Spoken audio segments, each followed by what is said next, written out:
Fam Nation. This is Carlotta B with Real Talk Houston. I want to welcome you guys to Season 2, Episode 3.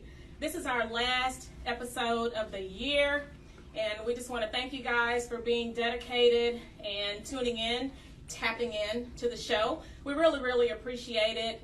Today, we have Marquita Harris. She is author, Wealth Insider. So welcome, Marquita, everyone. Marquita has graciously given us some of her time today. We love Marquita. Her book is amazing. We'll talk about that in just a little bit. Again, thank you guys for tuning in to Real Talk Houston. Last episode of 2021, and we are running our way into 2022. Yes, 2021.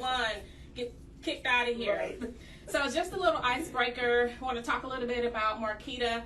Tell us where you are from. What are some of your hobbies? And if there was one thing you could tell Boss Fam Nation about yourself, what would that be? Okay, so I am originally from Virginia. Let's break it down a little bit more. I'm from Hampton Roads. Break it down a little bit more. I'm from Norfolk and from a neighborhood called Berkeley. So shout out to my Virginia family, my Hampton Roads family. That's the home of Pharrell, Missy, Wanda Sykes. It's a lot. Sweet Pea Whitaker. We've got a lot from there. So I'm going to put my name on the list too. Okay. So one fun fact about me, when she asked me that, I was like, oh my God, am I gonna say this? Okay. So I'm a little weird. I like this show called Dr. Pimple Popper. Yes.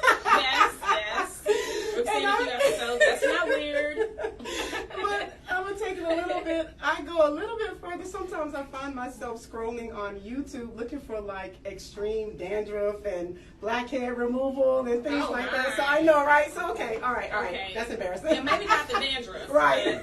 Okay, we can stick with the pimples. Yeah. But yeah, dandruff, I don't know. So you like those type shows? I do. Kind of nerdy. I like scientific stuff. I love things that just talk about the body and just how it heals itself and just learning things. It's so complex, but you can understand it. That's true. That's true. And our body does talk to us. I know the Bar-Kays put out a song about that. Remember that, Body Talk? Our body does talk to us. It lets us know if you're not drinking enough water, or if you need to sit your butt down somewhere and rest because you've been running for 48 hours straight. Our body does that. Yeah, it was very personal. Yes. Need to sit down. Right. And I need to drink more water, which I'm good at. Me too. But shows about the body, biology, the anatomy, all that is just great. That's amazing. So I totally get it. So you're an author, first and foremost. Tell us your book title and what is the genre of your book and what possessed you to even write the book? Thank you. That's such a great question. So the name of my book is called Something Beautiful Out of Me. You can find it on Amazon now.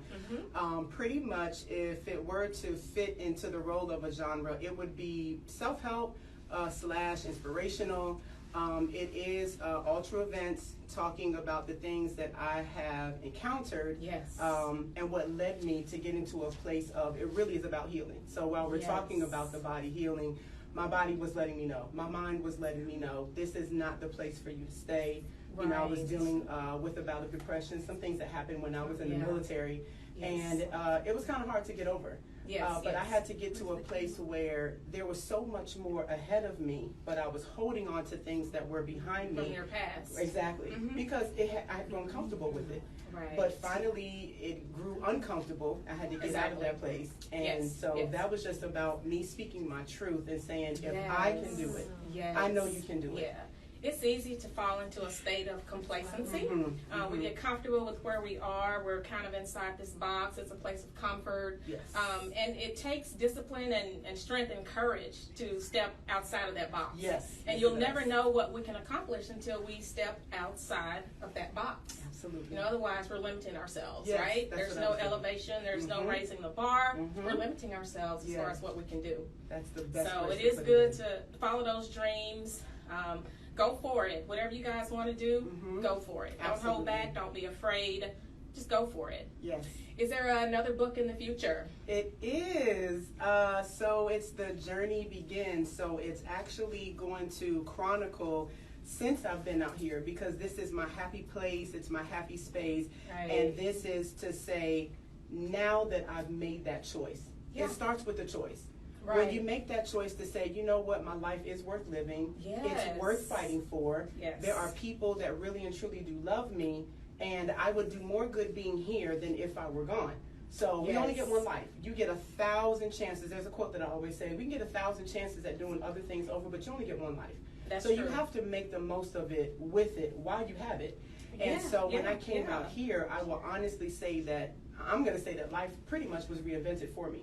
Yes, I've done yes. more in this 1 year that I've been out here than Yeah. I probably have in the last, I'm going to say 10 or 15 years of my life. That's Wow. real talk. Wow, That's that's the real name of the talk. show, That's absolutely. real talk. And I think a lot of people probably share that concept because since COVID, Yes. you know, everything is just abnormal. Yeah. And people they find themselves in positions where, okay, you know, now that I'm off and I'm working from home, I'm working remotely, this is my opportunity to try to follow some of those goals and to do soul searching. What do I Yes. really want to do? Now is the Absolutely. time for me to figure that out. Start those businesses that you've been wanting to start.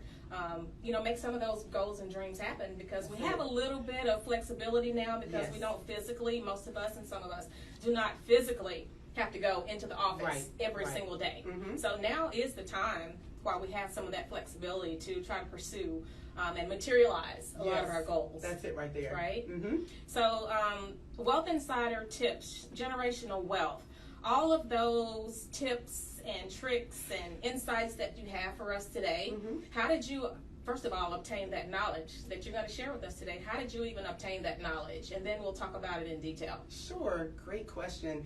So it started back home in Virginia around 2012. My youngest son was diagnosed with autism. And on top of that, he also had some physical limitations that required me and his father to have to go seek medical assistance that was outside of the city where we lived at. Okay. So there was no way that I would be able to work a full-time job and be able to tend to him because he had multiple appointments. Yes. At that moment, that was me saying, you know what, I've always had it in me. This is my time to start pursuing after entrepreneurship. Yes. So, Yes. being where I'm from, I love the state, but there are some issues with most states. Yeah. It's a Commonwealth state, so you're going to come across some things where there may be some classism, there may be some racism, Yes, and I experienced both as being a woman and being a woman of color. Of color. And so Correct. a lot of the information came about me having to dig and find because a lot of people were not so forthcoming with it. Yeah. And I always said if I had the opportunity and the platform, I would not leave people in the dark because that was not a good feeling.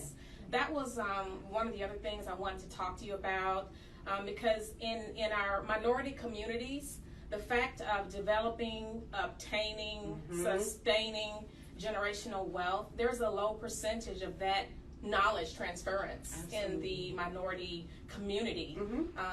Why is that, and what can we do to change that in those minority communities? Yeah, you know what I came across is, I'm gonna call it what a lot of people have named it in the business world, and it's called having a scarcity mindset.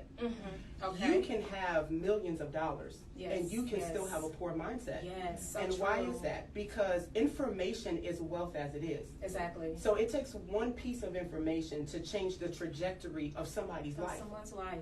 So And true. if you can give that to a person, Yes. then they can take that and they can run with it. Yes. But in our community, we have this thing where we don't want someone else to look as if or appear to have more than what we have. Right. Because of what we had to go through in order to get it. Yes, we don't want to share that knowledge. No, we don't. We don't want to share that knowledge. No. We want to get it, hold on to it. Oh, it's mine. I'm not telling you. Yeah, so we have to change that mindset and share and transfer the wealth. Absolutely. Right?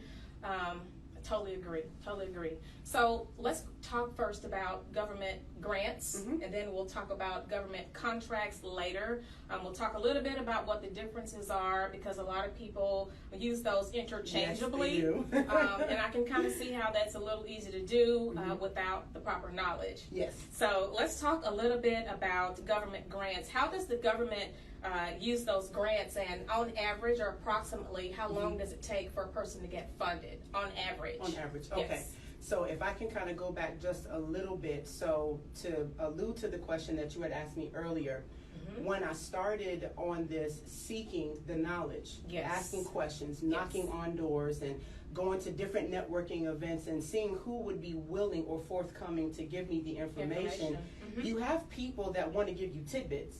Okay, so those tidbits is what led me to understanding about the government grants and how they work. Okay. So you have so many people, I call them our backyard lawyers. You know, we always have those. They have a ton of information they want to tell you, but half of it is true. Yes. And half of it, it's just like, where did you even get this from? Exactly. You know? Did you make this up? Right. Yeah. So with that, I had so many people saying, oh, you know, you can get grants because you're a veteran, or you can get grants because you're a woman of color, or you can get grants because you are a woman. And that led me to searching, looking, knocking on doors, making calls. Yes. But that wasn't the truth. Exactly. But to a degree. So to break it down, government grants, of course, come from the government. Those are the funds. The grants themselves are specific to businesses that have a non-profit mindset or a nonprofit idea. So keywords there, and we're going to mention keywords later. Yes. Government grants are for non-profit organizations. Yes. So remember those two: government grants, non-profit grants, or not-for-profit, or not-for-profit. Yes, those two. Okay. Got it. Okay. Did you want to continue? Yeah, I did. Okay. So, and with that, you have those companies that are they're specific to whatever that grant is. Mind you, these are public funds. Yes. You can't spend them how you want to. Yes. All of your information is going to be publicized. Yes. Because it's coming from the government. Right. And you have to account for everything. So they give it because a lot of these companies have these initiatives. And we're going to talk about in how the government and why they put off. It almost seems as if, well, why can't they just do it? There's a reason behind it. There's a rhyme and a reason behind it. Right. So they say, okay, well, since this company, this organization, this foundation says that we have this initiative, and as long as they have, I'm going to say beat out, these are the companies to show that not only are they going to do the right things with the money, they have past performance. Yes. It is typically for things that hold near and dear, as I would say, are social causes. Right. That's what the government grants are typically for. Yes. It is to push forward in the human race. Right. How is it going to help a human being to get to that next level? Yes. Totally different from business. It is. It is what are you dealing with personally that we can help with. Yes, to That's get to it. the next level. Raise the bar. Yeah. Okay. And that's a big issue that we're having now. You're seeing people going to jail. They got the PPP loans. Yes. They're using profit. money for Benzes and Bentleys and Porsches and, you know, paying cash for a home and, All you know, of that. things that, you know, that's really not a business-related It's not. expense unless It's you're going not. to say one of those cars is your company car. Right. But, yeah, and there's a lot of that going on. So, needless to say, the government is not nowhere close to being illiterate or stupid. Right. So, you definitely need to use that money for what it's intended for. That's it. Because we don't want any IRS trouble. We don't want the IRS coming after us. We don't want the government coming after us. Not you at know, all. I'm assuming that is the worst feeling. Oh, it is. You're in your house, Yeah. in your $500,000 house that you just bought, and then they're Right. banging on your door, and you're chilling, and okay, bye, goodbye, family. I'm going to prison. Right. You know, that's not something that we want. So imagine So on we a have to loan be aspect, wise. but with those grants, it's even worse because Yeah. you have to account for every single penny. Yes. Yeah. Yes. So it's the You same. have to track it, and it has to be logged. Yeah. Yes. Pros and cons. I know there's pros and cons for grants. It is. And a lot of the pros and cons, people are not aware of what they are. So I guess, you know, we want to talk about what's bad about the grants first, and then we'll end with What's good. what are the good. Okay, Yes. cool. So the con would be you cannot use it for personal use. A con would be that it's the organization itself has their purpose behind the social cause is not to say that you should work for free, Right. but you're not doing this in order for the owner to just have this elaborate or lavish lifestyle. Right, It's almost right. like you're really doing it from your heart. Yes. Now, yes. it's not to say that you cannot have some type of salary. Salaries. You have to be able to pay the people that's working there, but most of the time you're going to find people volunteer. They're doing it because it is near and dear to their heart. Yes, So yes. it can't be some outstanding salary as you're the CFO or the CEO of the Right, company and right. you're paying yourself $150,000. You can't do that. Yes. So that is a Yes, con. yes. It has to be that you are doing this literally for the greater good. Yeah, Now exactly. you do have to factor in the business expenses, Right. but again, on your overhead and that's everything. it. Right. All of that. It's the same thing as a regular business, except it's more publicized. You do have to report these funds, and then you have to take account for everything. So Right, even right. down to the receipts. Yes. You know, so Yes. that's a lot with that. So, but the pro with that is think about the lives that you're changing. Exactly. I do want to add this one piece in it. When I Okay. mentioned the not-for-profit, Mhm.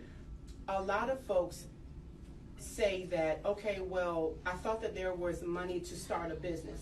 Let me add that in. Mhm. How it works is you have the government, and they have this agency. I'm going to say, let's just say the Harris County, you know, Yes. type of thing. Yes. So Harris County says, because of the pandemic, we have businesses that need to try to replenish, or they're trying to at least try to get ahead. So the Right. government gives them a grant because it's not for profit. Okay. But you yeah. have to go through their steps and apply. Yes. And then that money, you could use it for whatever you want in terms of business, but there's steps and channels. So Exactly, you can't okay. just go straight to the government and say, because I am Yeah, this, it's a can you give me process. this? That's There's it a right there. process. There There's is a a process. And there's channels. Okay, Yes. exactly. Mhm. Good. I want to circle back to the salary. Yes. Because I know a lot of people get in trouble with that.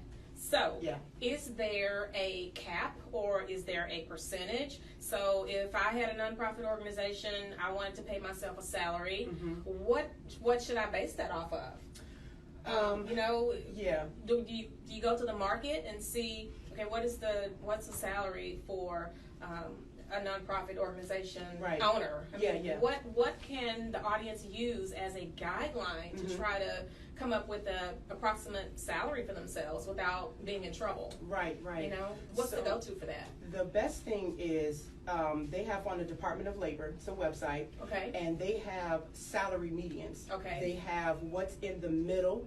You have the low, the high, and in the middle. Yes. You always want to err on the side of caution and go by what is in the middle. But yeah. you also want to seek the advice of either someone that deals with nonprofit law, Yes. or you may want to talk to somebody that is in HR. Yes. Because they're going to be well versed in what a salary should look like, whether it's for profit or nonprofit. Yes. So you never want to go based off of what you think you should have. You always want to seek the external professional. Yes. Somebody that is, they went to school for it. Yes. They have experience in it. Yes. You always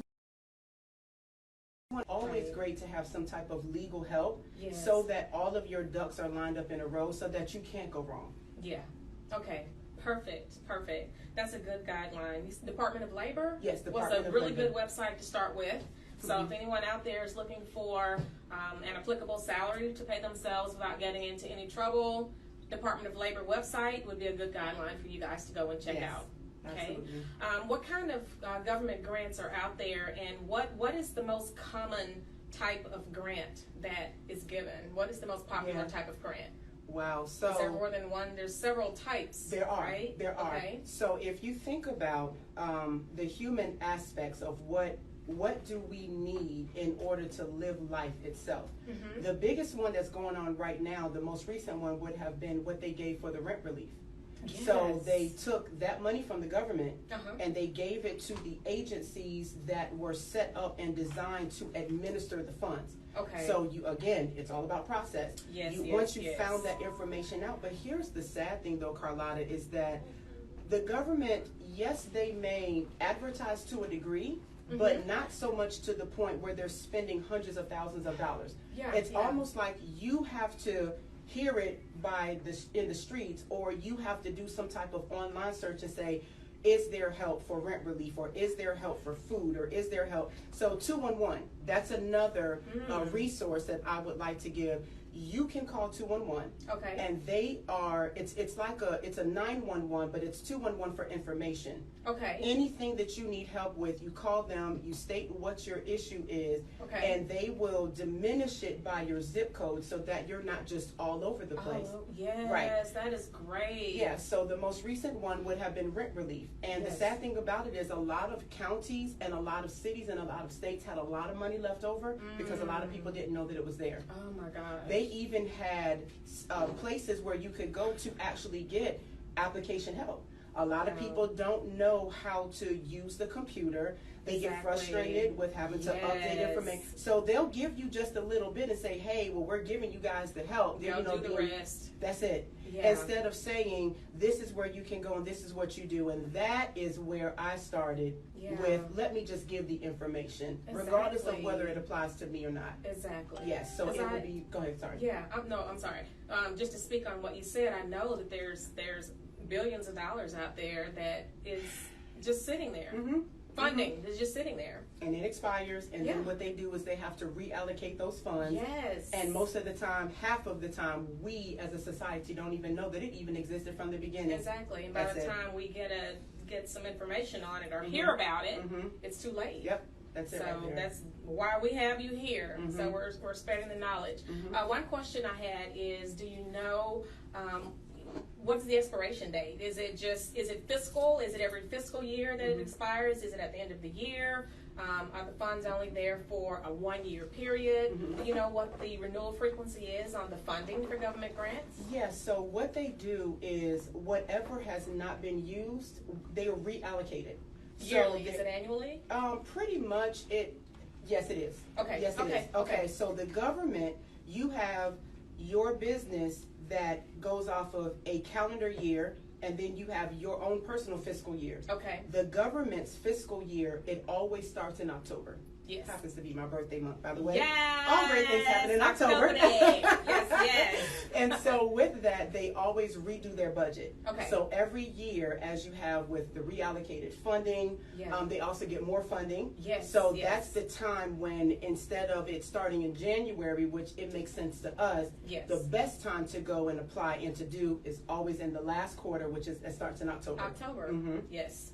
Okay, that Yes. sounds great. Legitimacy of these grants. Yeah. So if a person is blindly out there looking for grants, Mhm. digging around, trying to find something, there's so many fraudulent sites out there. Anyone can go create a website and Yep. say, over here, grants, give me all your personal information, Yes. and a grant is guaranteed. So there's so many sites out there that's fraudulent, Yes. and it's, so much cyber security Mhm. things that need to be in place. So how does a person know if a grant is legitimate, and how do you not apply for a grant to a fake site? Awesome. Great question. Okay, so there is a site, grants.gov. Grants.gov. Yes, Boss G-O-V. Foundation, grants.gov. That's where they start from. Okay. Now, how do you avoid getting scammed? How do you avoid the fraud? Typically, Google is like the go-to search engine for a lot of people. You're going to have your ads that come first, and it's going to say ad on the side. Mhm. Stay away from those because most of the time they are designated for money purposes. Right. That you're going to have to pay money, right? Right. So you're going to scroll down. And they always appear at the very top. They do. So it's the first ones that you guys see. Mm-hmm. Okay. And it says ad on the side. Yes. So try it's to about avoid 4 or those if 5. possible. Yeah. Absolutely. Mhm. So when you go down, most of the time, and this is how it works with the algorithm with Google, is the sites that are looked up the most or often are the ones that appear first. Okay. Okay? Mhm. My go-to for anything that you do, 2 tips that I want to give. The name of the company, because see, it really is up to us to do our due diligence. Correct. Okay? Correct. So when somebody gives you the blueprint and says, hey, this is how you should do it, you can apply this in everything across the Correct. board, not just grants. Definitely. So you're going to see the name of a company, or if somebody told you the name of a place, the first thing that you want to do is look them up in the Better Business Bureau. Yes. Most of the time, if there's complaints about them, it's going to be there. Yeah. If there is Red flag. anything good or bad, right, it's going to be there. Yes. But this great thing that we have in the internet now, which allows us to give our own reviews about something. Yes. And it could be just as far-fetched and negative, but it cannot be removed. Exactly. So the next thing that you want to do is you look up the reviews behind that company. See what other people are saying. Right. The third thing is they should have a website. Yes. Now, that doesn't mean that people do not create fraudulent websites. Typically, these are the things that I've come across. If you're seeing misspelled words on a website, red flag. Right, exactly. If you're seeing pictures that you're like, wait a minute, I saw this picture somewhere else. Yeah. It's not there. It's probably red a stock flag. photo. Right. Yes. If you call the phone number and they don't answer in a professional manner, red flag. Or this call has been forwarded to an automatic voicemail.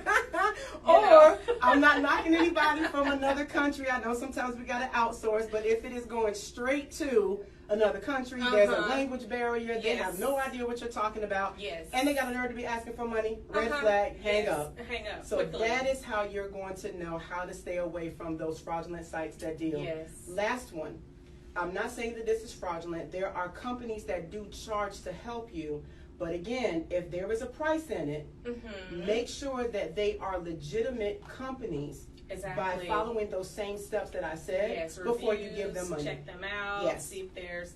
what about the legitimacy to the fact that when you're looking at a URL, you look for a lock, and that also lets you know that it is a secure site as well as far as security. Yes. The lock has to be in the URL, I believe, and that'll let you know that it's a secure site. If they're asking you for information.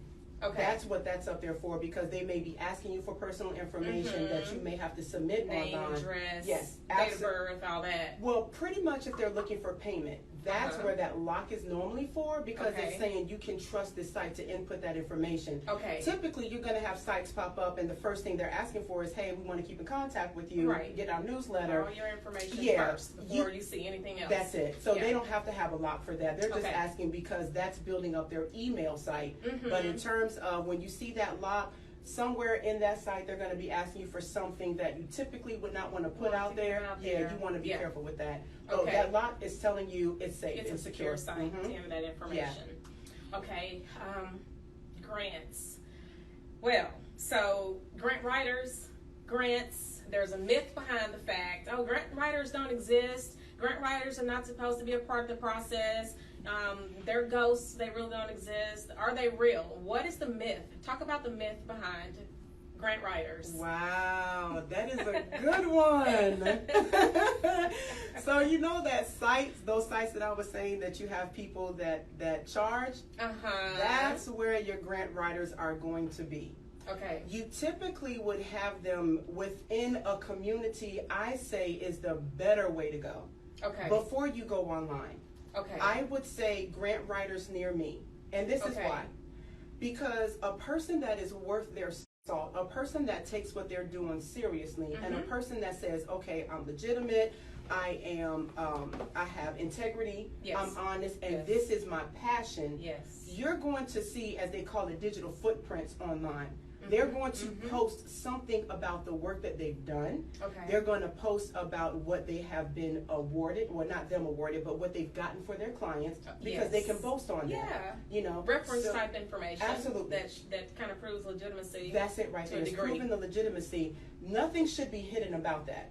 So when you have that person that's down the street and they say, oh yeah, I can write that grant for you, at that point, you kind of have to look at them as a person and say, what about you is telling me that you know what you're doing? Exactly. You have to examine their life at that point. Exactly. If you've never heard them talk about it, okay, stay away. Right. But even in their business, if this is something that they do, you're going to already know about it, like I said, in terms of the community, because there should be people inserted in the community. Right. And here is a tip that I want to give to those that if you're passionate about writing grants, if you see a need in the community, especially with those that cannot defend themselves, which will be your elderly, you have children, or you have those that are your veterans, those that are dealing with special needs, somebody has to advocate for them.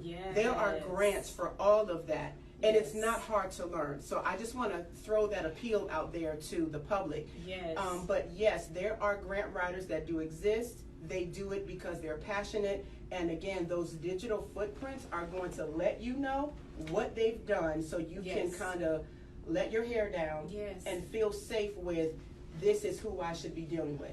And you'll know it. When you come across a professional, you'll know it. You'll know it. Okay, So don't forget, guys, go through those validation steps that Marquita mentioned, and make sure if you're looking for a grant writers near me, and do your due diligence and get a legitimate grant writer. Absolutely. Okay, we're going to switch gears now. Okay. We're going to talk about government contracts.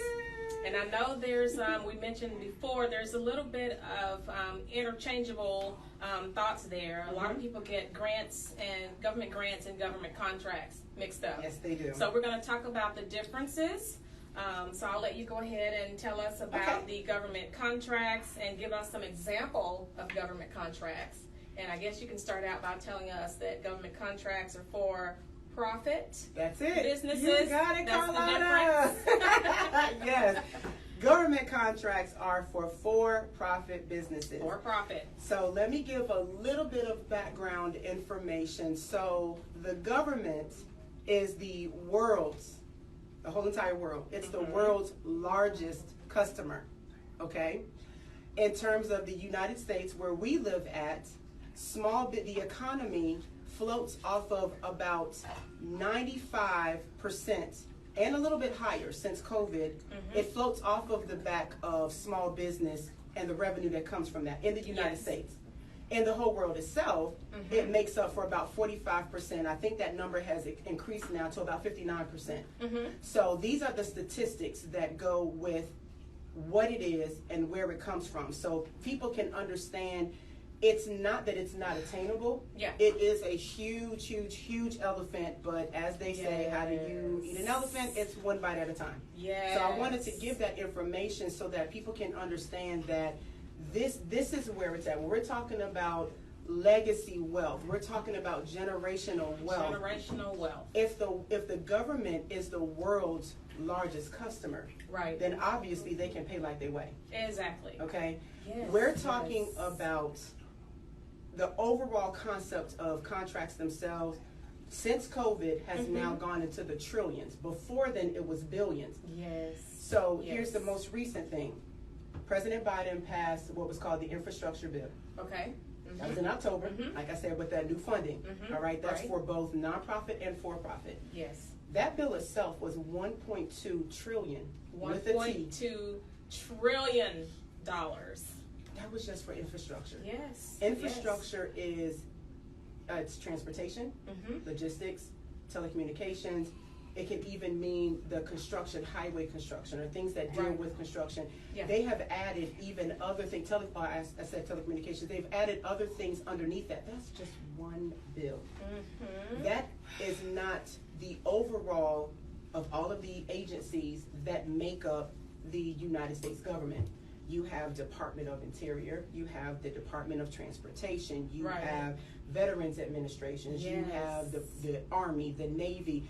There are so many different agencies. So just to kind of break it down a little bit so it makes sense. So these agencies say, we need to have this thing done, this job. A lot of people say, well, how come the government can't do it? Well, because again, small business is what makes up the United States economy. So the money is coming from the government. They put out what is called a solicitation. And a solicitation is really just saying, hey guys, we need paper plates. It is that simple. Or we need somebody to fix this airplane. Or we need somebody to build this bridge. Who can do it, and what price are you going to charge? Is that sent out via email? Is it sent to a mailing list that they already have? I mean, how do they determine who they send that information out to? Great question. So what you have to do as a person in setting yourself up is there is a website, and here's another tip, SAM.gov. SAM, S-A-M. SAM. It stands for System Award Management. And you register as a contractor on this site. And when you go through that process, you now are in the know. So they're putting the solicitations on this site. Yeah. It's all strategic. Okay. Because it's not something that they're going to blast out into the world. Okay. You have to do the work. Okay. You have to know what to know so that you can do what you need to do. Okay, and you have to register at that site, create a login, username, password, so that you are receiving this information as it's sent out. Okay. And you can also search for it. Okay. Yes, you can do both. You can either set up email updates or alerts, Okay. or you can also go in and you can search by keyword. Yeah. You can search by certain codes. I mean, it is so in depth, and that's why I love this so much, because that is where that's where our reparations are.